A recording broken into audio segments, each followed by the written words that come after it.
A better response here in the fourth quarter, though. Last 2 minutes of the game. Inside, Sean Jackson, the reverse plus a foul. San Juan on cruise for their 9th straight victory, creating another winning run. And this is another game that Manila solely relied on Alfred Cedillo. Gixer, great move of the game, born for greatness. And Alfred, as we see that beautiful pass by... This is the second time we've seen a good assist from Joseph Obalde, right? No? Talaga yan. Talagang may vision din yan si Joseph. Ganda ng feed sa ilalim to Jackson. Ano yan eh? Hindi ko sure kung sa Dubai Ano yan? Hari yan ng Middle East.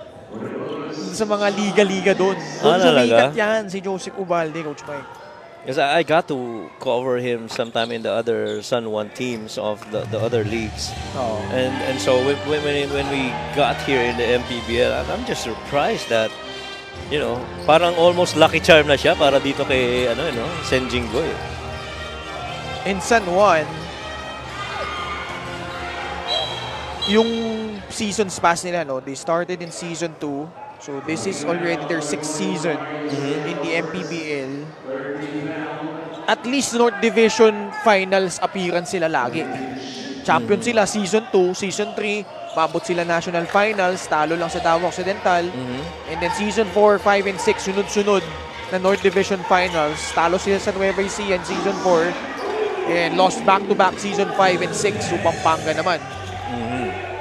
Lahat mong tumalo sa kanila, Coach Mike, eventually won the championship. So that's how close tough they are, right? How tough they are and how close they've gotten for the title. That's right. And ano sila it's always one of the teams that I like to think you benchmark against, as you form team season after season, and they are always going to be competing. Itong Knights. Sidestep, Joseph Obalde wala. Gets his own miss. Puts it back up and in. Ilang points na ba si Joseph Obalde? Joseph has 5 points. 5 points, 6 rebounds. Not bad. Last time nandito yan, 13 points, 10 rebounds yan against Val City. Cedillo glides in, no good.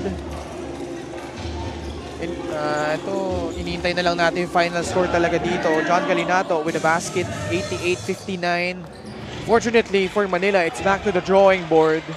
So great credit to them. They were able to snap that 15-game losing skid. They went winless for I think almost 4 months.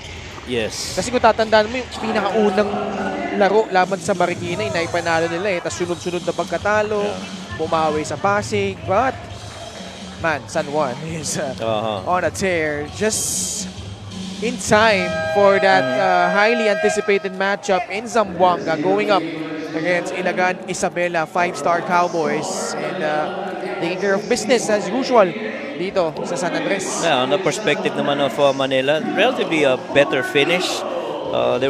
They lost by 27 points. Sa mga ibang teams that they played in last two, where Binyan they lost by 37 and Basilan lost by 33. This is pretty much, a much better showing for Manila. But then again, just totally dominated by the San Juan Knights. Best player of the game brought to you by 1xBet, the title sponsor of the MPBL. Your choice, your victory. Feel more game with 1xBet. Well, who else but Calisan? I think if you can only measure the number of dribbles that he took to making these scoring, there's very little of that for Calisan. 19 points and 9 of 10 shooting, 4 offensive rebounds, 6 assists total, 6 rebounds. Final score po natin 88-61, San Juan prevailing over Manila.